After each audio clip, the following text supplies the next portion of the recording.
ভিনদেশি মশলা গোলমরিচ চাষে সফল চট্টগ্রামের কৃষকরা। ফটিকছড়ি এবং মিরসরাইয়ের দুর্গম পাহাড়ি এলাকায় গোলমরিচের 200 বাগানে ফলন দেখে হাসি ফুটেছে তাদের মুখে। প্রায় শতভাগ আমদানিকৃত গোলমরিচের বাণিজ্যিক চাষে বিপুল সম্ভাবনা দেখছেন কৃষি সংশ্লিষ্টরা। চট্টগ্রাম থেকে রিপোর্ট করছেন নাসিরউদ্দিন, ক্যামেরায় ছিলেন সাইফুল ইসলাম। মশলা জাতীয় অর্থকরী ফসল গোলমরিচ। ভিনদেশি এই মশলা কেবল খাবারকে সুস্বাদু করে না, বিভিন্ন ভেষজ ওষুধের সাথেও ব্যবহার হয়। কিন্তু দেশে এর উৎপাদন খুব কম, তাই এর চাহিদা মেটাতে ভরসা আমদানি। আমদানি নির্ভরতা কমাতে কৃষকদের গোলমরিচ চাষে উৎসাহ দিচ্ছে কৃষি বিভাগ এবং বেসরকারি সংস্থা। আগ্রহ দেখিয়েছেন চট্টগ্রামের পাহাড়ি এলাকার কৃষকরাও। 5 বছর আগে বাণিজ্যিকভাবে গোলমরিচের আবাদ শুরু হয় ফটিকছড়ি ও মিরসরাইয়ের পাহাড়ি এলাকায়। প্রায় 200 গোলমরিচের বাগান গড়েছেন চাষিরা। তবে কাঠবিড়ালির উৎপাত এবং পানির সংকট ভোগাচ্ছে চাষিদের।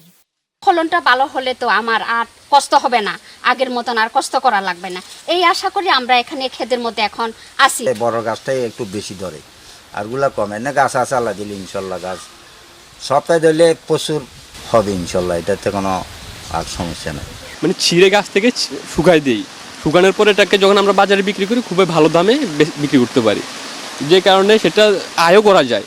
করতে ভালো লাগে, ওই কার্টুন দূরে খাইলা যে এই কষ্ট।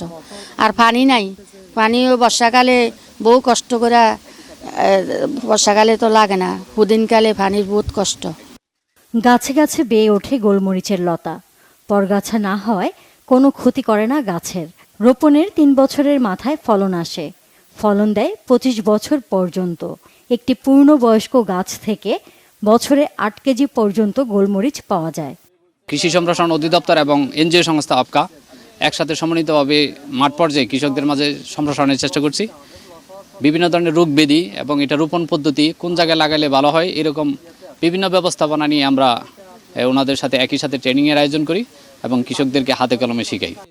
চাষিদের কারিগরি ও অর্থ সহায়তা দিচ্ছে সরকারি সংস্থা পিকেএসএফ এবং বেসরকারি উন্নয়ন সংস্থা অপকা।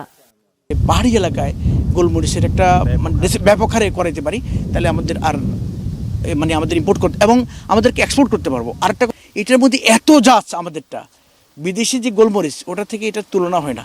এটা অতিমাত্রা জাত এই গোলমরিচটা। এটা আমরা প্রথম বাণিজ্যিকভাবে চাষ করেছি, এর আগেও প্রথম বাংলাদেশে গোলমরিচ চাষ অপকা করেছে। এটা এটা এটা কোনো উদ্যোক্তা বা সরকারও বাণিজ্যিকভাবে চাষ করতে পারেনি। আমদানি নির্ভরতা কমাতে চট্টগ্রামে গোলমরিচ চাষ ভূমিকা রাখবে বলছেন সংশ্লিষ্টরা। Bangla vision news desk.